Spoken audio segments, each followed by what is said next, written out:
I'm here with Ronnie, who's a journalist who comes from a family of coal miners in southeastern Kentucky. He is the new head of a Young Kentucky Dems chapter, and he founded the Policy Pulse, which is a social media platform that covers progressive and rural politics and policy, as well as issues and legislation unique to Kentucky. He also makes a lot of content focused on what the Democrats could be doing better, which we will get into later. But first, just want to say thank you for coming and talking to me today. Thank you for having me on. I'm very excited to talk about this kind of stuff. So, if you want to start and just kind of add to the introduction, talk about kind of your background and, when and why you became interested in progressive politics.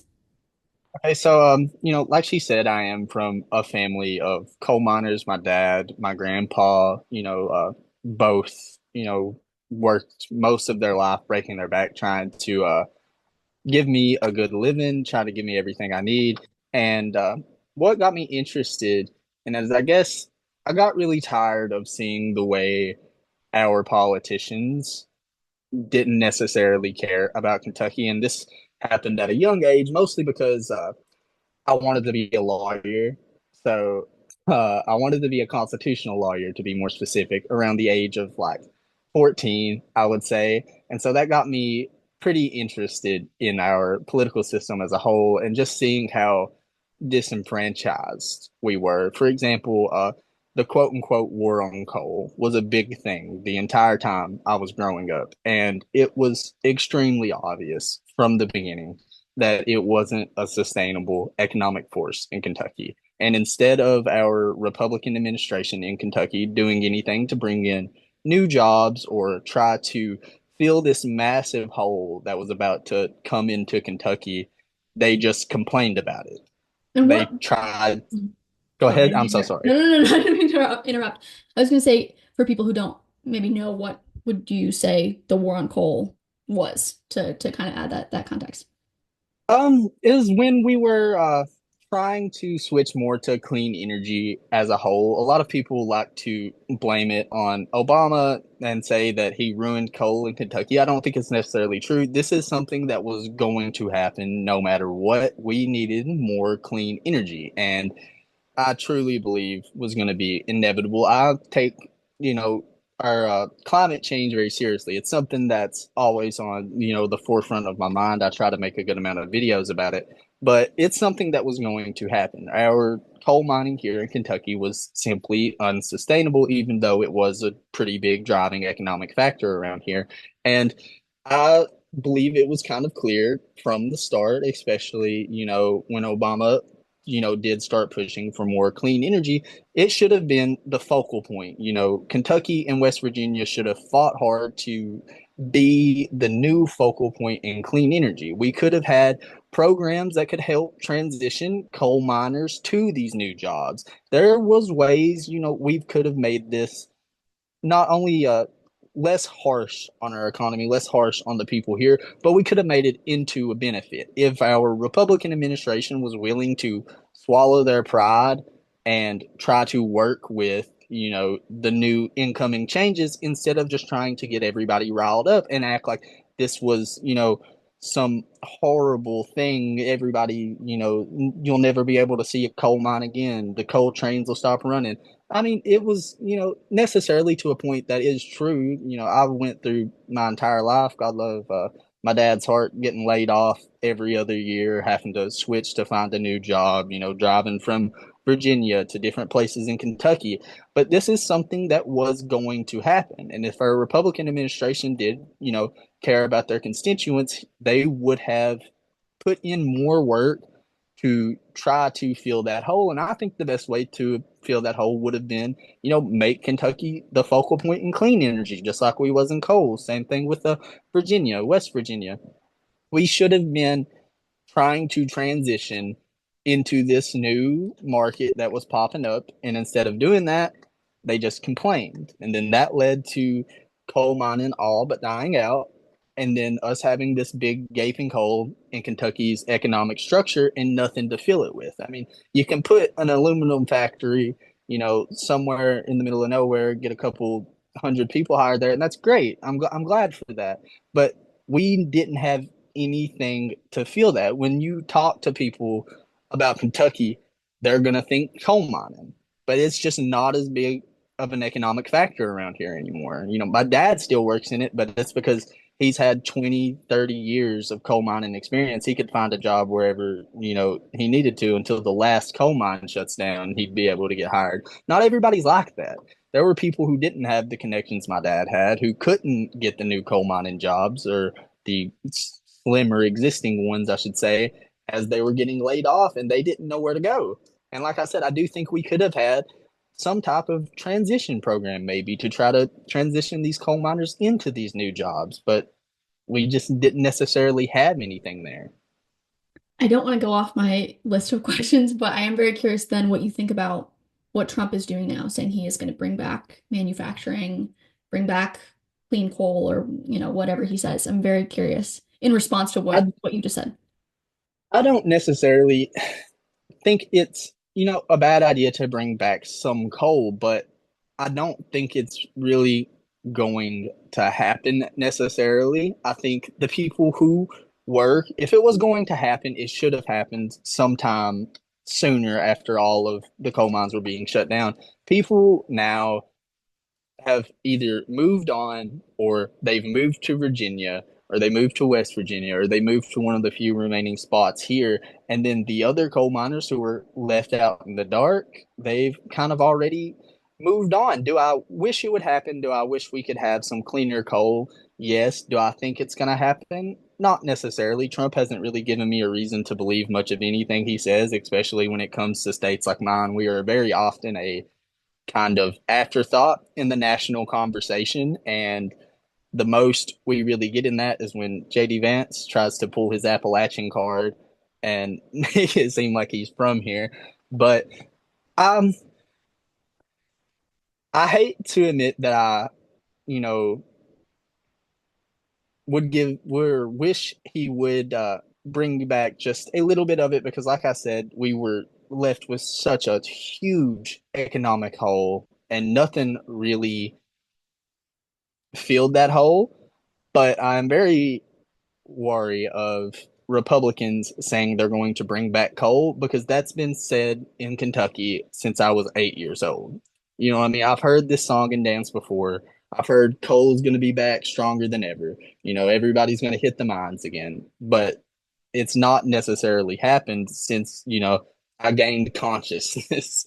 It's been something that's been thrown around and it's constantly said, but like I said, I've never really seen the results of that. People say it and it sounds good as a little mic bite, but the getting to the down and gritty of it to really bring back these coal mines, to bring back the infrastructure, people don't really like to put the work in for little old Kentucky, because like I said, we're just a afterthought. So if you want my honest opinion on that, I really think it was just a kind of way to make places like Kentucky and West Virginia and Virginia feel not forgotten about.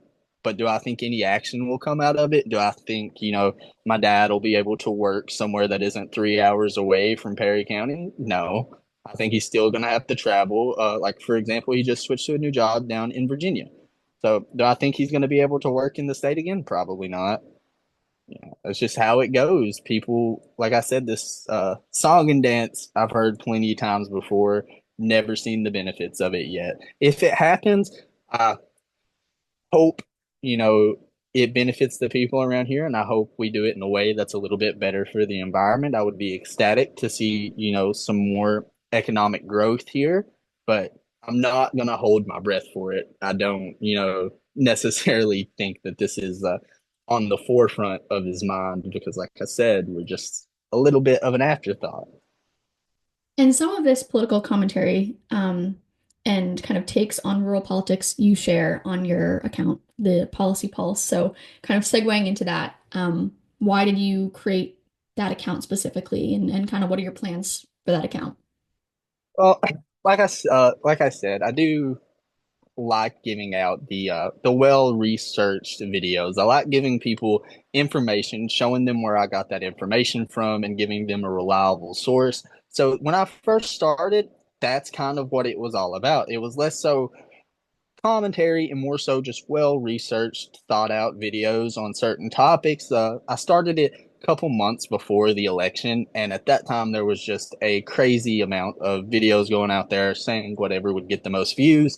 And I would come across these things and I would be like, well, that's not right. And I would Google for 2 seconds and find something completely different than what they were saying. And so that kind of led into the segue. Well, if anybody can, put out these videos, I can put out a video that, has a little bit of substance behind it. And as I grew my page, it kind of got more into the commentary side of it, giving my thoughts on bills, certain politicians, the political climate as a whole, and just trying to give a little bit more of a opinionated stuff out there, but still trying to keep the substance and stuff behind it. And I guess a big reason for starting it, along with that, was to try to get rid of the stigma around my area, especially southeastern Kentucky. You probably don't think there's a single Democrat around there or a single progressive around there, but that's not true. A lot of people like to think we're not educated. I have a master's degree, a bachelor's degree.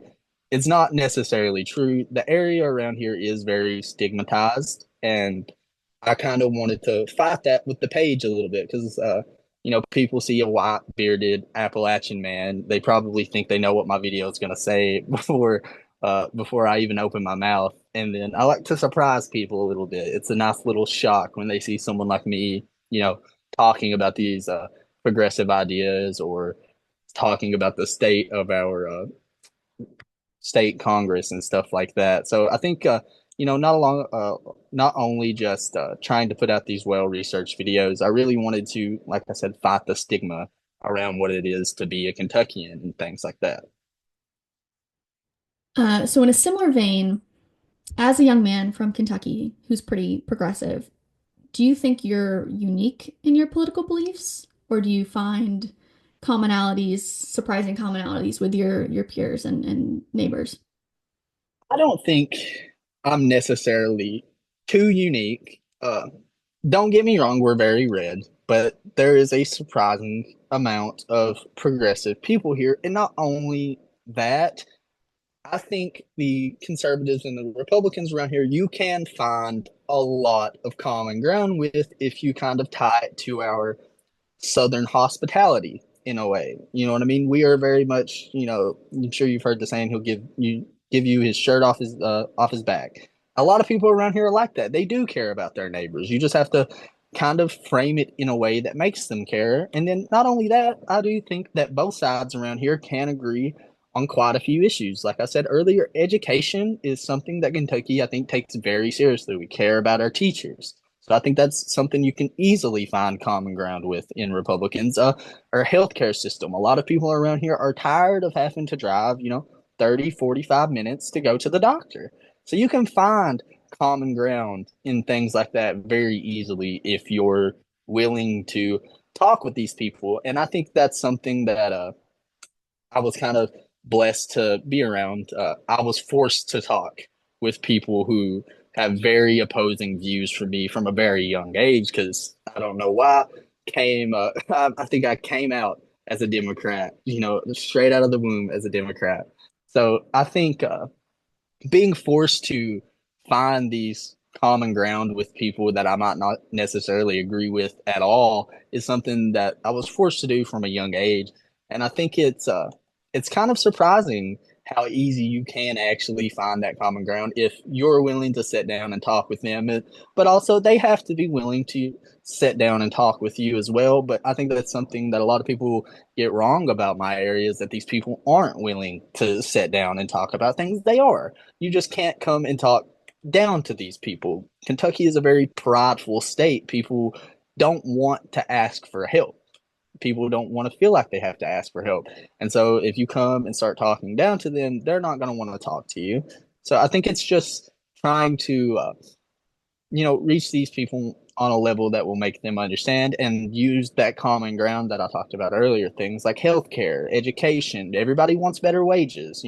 These are things you can all find common ground on and build off from there. So I don't necessarily think I'm unique because, like I said, everybody in the state wants to improve education. No matter what they say, people do want our teachers to be treated better. We want better education.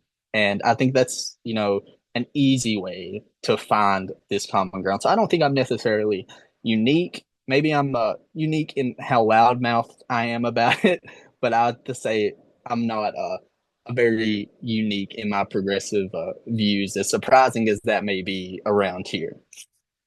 And you mentioned, higher wages. I feel like I don't feel like actually, there are a lot of studies that indicate, you know, despite political leanings and, the way that people identify with different parties, when you put them on like a blind or you give them a blind test of, economic policies, I'm not articulating this question the best way, but like, people across political lines, across gender lines, tend to have the same kind of concerns about the economy. And I think that's something that we don't talk about enough, that there's so much more common ground on economic issues than we realize. So I don't know if there's anything else kind of you find when you talk to people of, who are on the right in your area that have shared kind of economic concerns.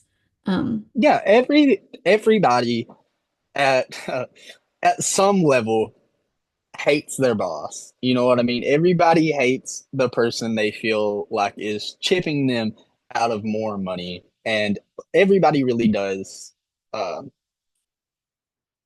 care around here about their neighbor. I almost said their other person. Everybody cares about their neighbor to a certain extent. Nobody wants to see their neighbor struggling to afford groceries. Nobody wants to see the single mom next door not be able to afford childcare and things like that. And in this area, we have some of the poorest counties in the entire nation in Kentucky. So you see things like this, especially in the hollers, every day.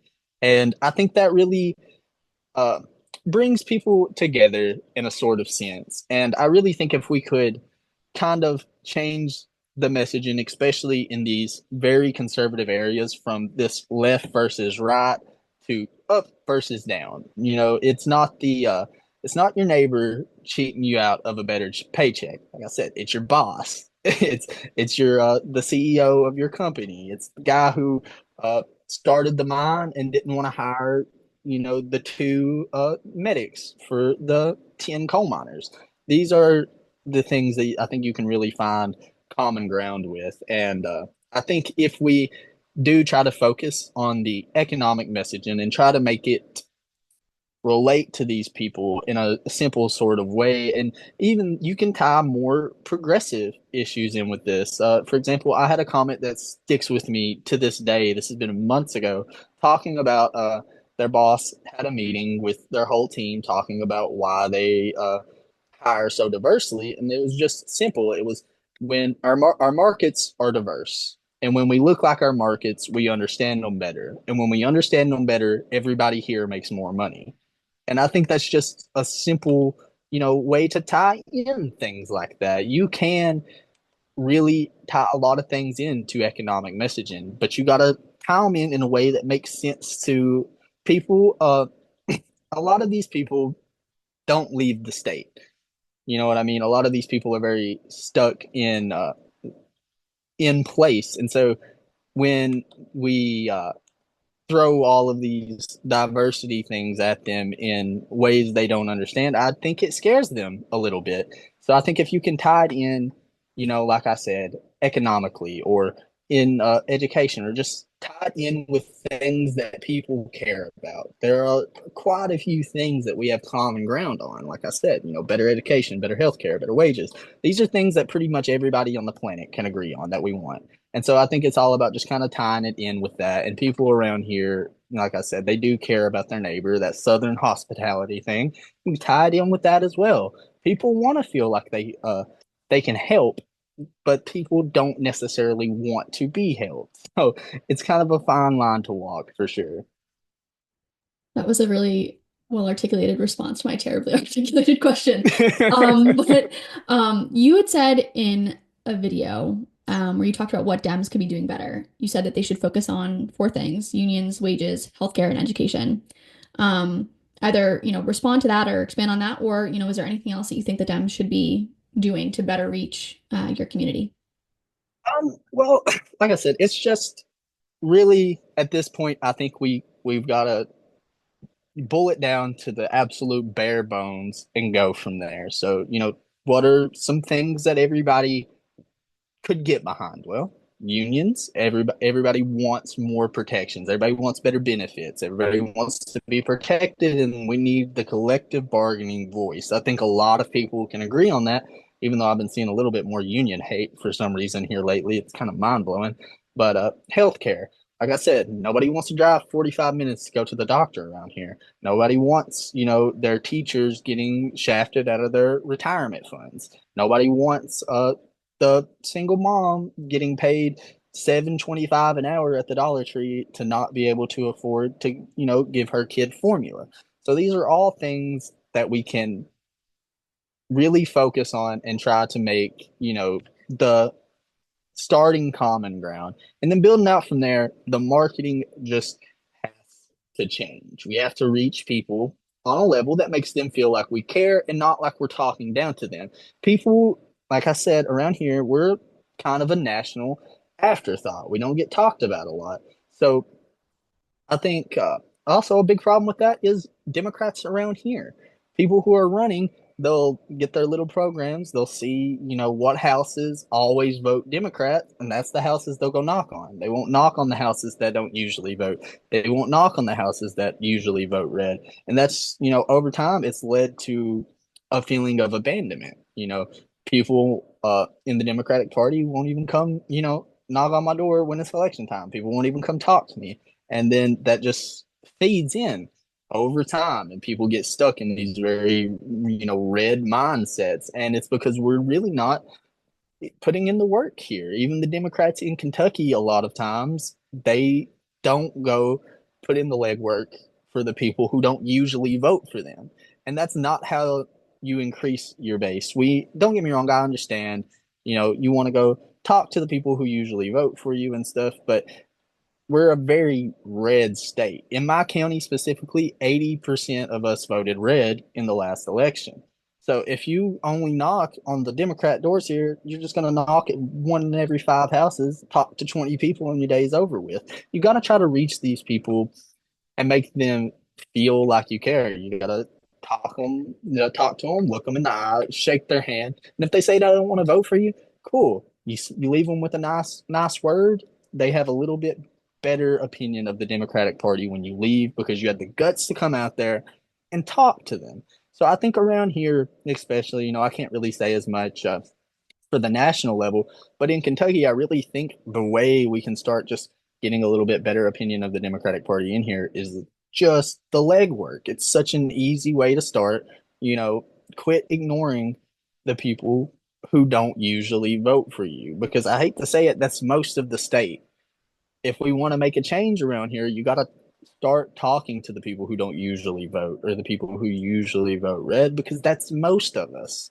We don't have a very big Democratic base in Kentucky. So if we want to change that, we got to start making people feel like we care, and the way to not do that is to ignore them every time an election comes around. What about the ways that the left and Democrats are trying to reach people online? What have you seen that you liked, what you don't like? I feel like it's such a big conversation, like, oh, the left needs a Joe Rogan, all this stuff. What are your takes as someone who does actually create content on the left? I think we're starting to do better now that the elections happened. I think we're uh, kind of toning down that look down on you because I think I'm smarter type of vibe. But I don't. That's a such a good question. Oh man, I don't think we need necessarily like a Joe Rogan. I kind of every time I hear that, I cringe. We did used to have a Joe Rogan. It was Joe Rogan. You know what I mean? So I think it's like I said, it's all about trying to tone down the rhetoric, tone down the academic talk, and reach people on a level that makes sense to them. And I think we are starting to gain back a little bit of goodwill back, just a tiny bit online. I think it's not even necessarily about things like just a podcast or things like that. Even though I don't know if you know, Andy Bashir started a podcast recently. So if you want a good one for you to go watch that. But things like the filibusters, that was amazing for the Democratic online presence. It did a lot of good for us. Things like Bernie's tour against the oligarchy, that's been good for us. But I think a big problem with us is, especially nationally, the left will tear itself apart from the inside because we cannot get behind anybody. We very much got to cede to the Republicans in the fact that when they find their guy, they will get behind them 100% no matter what they do. And I'm not saying, we have to, forgive every crappy candidate that the Democratic Party puts forward. But if we want change, you got to start slowly shifting left. You got to get a slightly more progressive candidate in. And then when they're out, people are used to those progressive policies, and they'll be more open to more progressive policies. So I think it's not even necessarily on the Democratic Party as much as in online presence, at least, even though they obviously can improve in their marketing. They obviously need to improve in the way they speak about things and what they're speaking about. I think a lot of it is on the people. We're not happy with anything. We're not happy with anybody. Even I myself, I'm pretty guilty of that. I, I'm a pretty big Bernie guy. Bernie made me mad the other day. I thought he was going to run for president, and he walked out of the interview. And I went on. I put a video complaining about it. So even I'm not, you know, uh, exempt from that type of thinking. I want to think my politicians are perfect too, but they're not. We have to start understanding that these people aren't perfect, but if we want change, we're going to have to get behind our candidates and our politicians, our spokespeople, and um, people like Dean. I think Dean's doing, very good for the Democratic Party, even though I'm not big on the TikTok debates. That's not my style. I think he's doing good. A good example of that was Harry. I don't even know what happened with Harry. I just know everybody started hating him. I don't even know what happened to the man. But it's, things like that. We He get, was like, I think he was, I don't know, promiscuous or something, and he was being like a kind of like a isn't he like 19? like on his college That's what campus, he was like 19 year sleeping with olds a bunch of do. women. It's like, I mean, I don't know. Yeah, I agree. But, I do understand that when you have, that position, you have those millions of followers or whatever you had, you gotta act more, you know, in tune with what you're putting out. Obviously that's absolutely not in tune with the type of stuff he talks about. But you've got that, and then you got people like Trump, who has 30 felonies. You got to take your pick. But I do Eric think, Sisson or Trump, those are the two. Which yeah. way, Western man? Oh man. But yeah, I think along with just toning back the academic speak and trying to reach people on their level in the online presence. I hope that people, especially now, will understand you have to slowly get to where you're going. You can't just put in the most left person in the world and expect they'll get elected.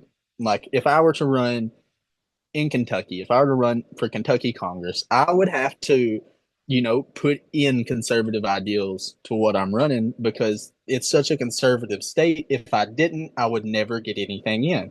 And if I got elected, then maybe the person after me, they could be more progressive. They could be a little more wild with their policies. And I think that's just something that people, it's such a basic thing, but people kind of act like that's not how it works. They act like we can just jump to where we want to go, but no, that's not how it works at all. And then if you have any thoughts about, it's kind of in a similar vein, but young men and how they are receiving or not receiving the Democratic Party and kind of left culture in general. I don't know if you saw that poll that was like over 22 or 22 to 28 young people are like very far left, and then 18 to 21 are super far right. And that's especially the case for young men. So I don't know if you have any thoughts about that. I, I think the Republican Party did very good at, I don't want to say infiltrating, but pretty much they set themselves up in young men's spaces very well. Like, for example, gym talk. Every gym influencer you saw, during COVID was a Republican pretty much. And those conservative ideals seep through. And it's things like that. Video games. A lot of video games creators were very conservative. And we didn't really have any kind of combatant to that. We kind of just let it happen. Like, I will admit I almost fell down, the far right rabbit hole at one point in my life because of the gym and all of the creators I followed and talked to and stuff like that. So I think the Republicans just did an extremely well job at setting themselves up and controlling young men's spaces from the gym, video games, other things like that. And it really kind of happened a little bit slowly over time, I would say. These conservative influencers, get these huge followings and slowly, not saying it's like nefarious or some kind of secret, super secret idea or something. Anybody could have probably saw it if they just looked instead of ignoring it. But I think that's pretty much what happened, and that's why so many young men are so far right. Like, look at the UFC. That whole thing is just completely far right. And if you liked USC and you liked Joe Rogan and stuff before you were, of voting age, say you followed USC since you were 14, Joe Rogan's your hero, you're probably going to be conservative when you hit voting age. That's just how it goes. And it's the same things with, like, you followed, I can't remember any of their names at this point, any of the gym creators I used to follow. But a lot of those people were more, didn't care about trying to put their political views out there, and I think that really worked out well for them. They took over these young men's spaces, and by the time they turned voting age, it just kind of seemed what was natural to them. It's what they've heard, from the entire time they were, growing up or they was graduating high school and things like that. So I think that was pretty much the key to how young men are so far right now. And then along with that, you know, this quote unquote gender war thing we've got going on now, the loneliness epidemic, it's really allowed a lot of young men to feel sorry for themselves and feel like they're ostracized. And then that leads back into what I said earlier. The Republican messaging lets them feel like the hero, lets them feel like the hero in their own story. And then it was just a perfect storm of Republican content creators taking over young men's spaces, young men starting to feel ostracized, and then the Republicans giving them a you're the hero story. So it was really just a perfect storm to make this hard flip to the right, because usually the generations get more progressive as they go on, blah blah blah, and we had a pretty hard flip here where young men are a lot more conservative than the generation above them, and it was all by a lot of good planning by the Republican Party that the Democrats did not have an answer to. And I also think that the right offers, like what you were saying, they offer this story for young men is, where they're the hero and they are the center of this political kind of shift. Um, and what I think is interesting is that the right is onto something in addressing not just, you know, economic issues or kind of like traditional policy issues, but also talking about like kind of a broader vision and kind of sense of culture, meaning, like how do we want America to look? And even if I don't always agree with what they're saying, I think it's something that the right, or excuse me, that the left really needs to start doing as well. And I don't know, it's something I've been kind of thinking about. I don't know exactly how to, articulate it, but it's like there's, you know, a story that they're trying to write for what it means to be an Absolutely. American, a man, a woman, and unless the left starts to write one that is productive and appealing, the rights is going to win out. But I don't think it's wrong for these political movements to start thinking about or to want to be thinking about how do we respond to kind of the emotional cultural crisis that the US is experiencing, not just economic and political, if that kind of makes sense. Yeah, so the right, you can pretty much always know what they're going to want to do. They will tell you in the simplest of terms. Anybody can understand it. And for example, it's like Trump's tariffs plan, his big tariffs plan. Everybody, you ask what is Trump's big policy? Tariffs. What does Trump want? Trump wants to close down the border, make America great again, all these things. Like you said, they make a story about how they want America to be. And it's very easy for people to buy into that. It's easy for people to understand. They have these policies and they have their talking points that they hit over and over and over. No matter what you say, they're going to hit their talking points. You know what I mean? And Democrats aren't necessarily like that. We don't have that vision that everybody can buy into of the future America. We don't hit our talking points well. We let Republicans dictate pretty much what we say. We get pushed off of our points too much. We let them, drive us into a corner about what they want us to talk about, and then that lets them spin it in a certain way. So I think the answer for the left is, like you said, we got to first of all start writing the story about the kind of America we want, and it has to be something that's simple enough for people to understand and buy into. And not only that, we desperately need Democrats who aren't able to get bullied off of their point so easily. We need Democrats who are willing to pretty much ignore the ramblings of what the Republicans and what they're saying and how they try to push them off point and just hit their points. Make sure people understand it. You know what I mean? Don't let a Republican dictate what your campaign or your marketing is going to be about. That should be about you and your constituents. What do your constituents need? Not how can I combat the newest thing that the Republicans are putting out. You got to start caring more about your constituents than you care about the Republicans, especially when it comes to, you know, marketing, our current administration aside and the things that are going on right now. If you're running for like your state rep seat, don't let the Republican try to bully you into certain talking points. Have your talking points, hit them, make sure they're for your constituents, make sure they'll be good for your constituents, and then just explain to them why they are. Don't let, it's like we're getting bullied out of the paint. It's like we need to hit the gym, do something, because it's getting insane how well Republicans can pretty much dictate what a Democratic campaign is about. And I think that's really, the key of it. They are really whooping us in marketing, and they're pretty much doing our marketing for us. They will make what our campaign is about, and we just kind of let them.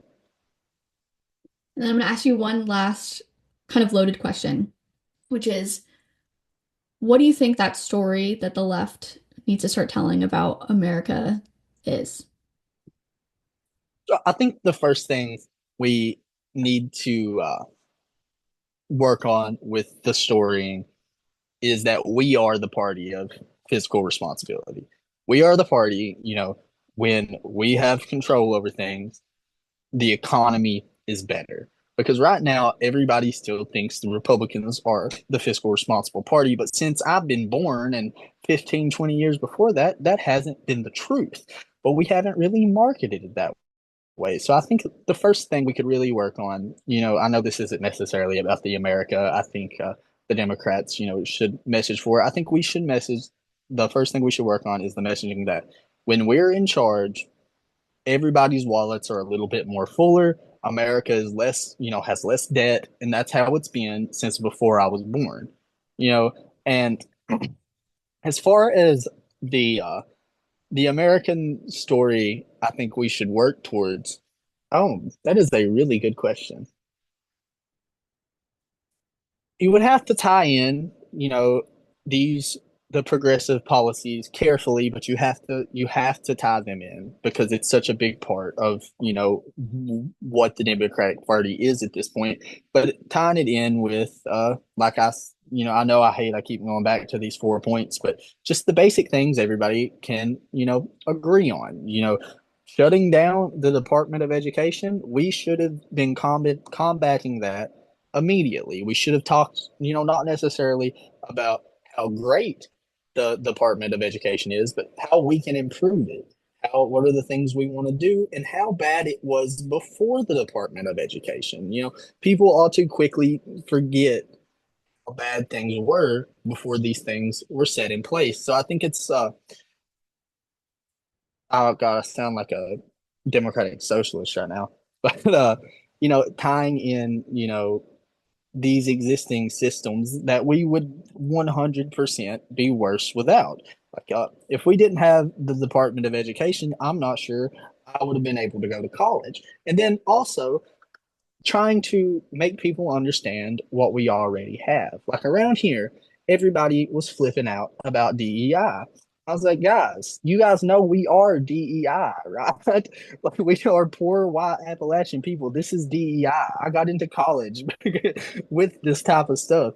So people don't necessarily understand what we even have right now, the policies and stuff that we've put forward. So I think, trying to not only make people understand what we already have because people don't understand what the Department of Education does. They think they make the curriculum for every state, things like that. But not only that, making sure people understand that we can and we do want to improve these systems. We know they're not perfect, but we also know we would be better worse off without it. I mean, there we go. We would be worse off without these systems. And not saying they don't need improvement because they do, and we want to improve them, but we need them. You know what I mean?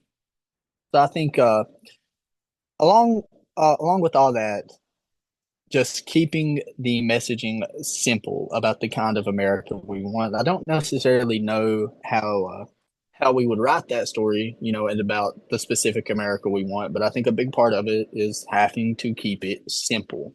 People like we're outliers, me and you. People don't care about politics as much as we do. They think about politics, once every 4 years when they go vote for the president, and then they Google, maybe who's even running before they go vote. So I think making it simple, accessible, reachable, and understandable to everybody is such a big thing because I genuinely think the Democratic Party kind of relies on our very vocal and loud base that is very interested in politics when most people just kind of aren't. You know what I mean?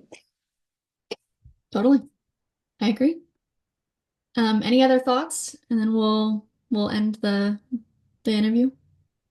Um, I guess my biggest thing is, like I said, the whole reason for starting the page was to battle the stigmatism around, Kentucky and stuff. So if I could get anything, out there to people is that people in Kentucky uh, are nicer than you think. People care about things more than you think. We're more educated than people think, and it's not uh, like a just a completely red state. They are progressive here. There are people like me who are, trying to put in the work and trying to bring people more to the progressive side. And so, like when the floods were happening, so many times I saw, oh, you get what you vote for. People didn't vote for a natural disaster, man. And it's that kind of looking down on these areas like this that makes it hard for people like me to bring people over to the progressive side. You know what I mean? I can go and talk with someone for an hour, but if they had someone, on TikTok comment and tell them they're glad their house got flooded, I'm going to have an insanely uphill battle. So I guess my one thing is give these areas a little bit more thought before you start trying to hate on them and stuff, and realize that there are people, like me and plenty of people like me who are really trying hard to put in the work to make these areas better. Thank you for doing this. This was awesome. No, What yeah, this was really fun. I appreciate it.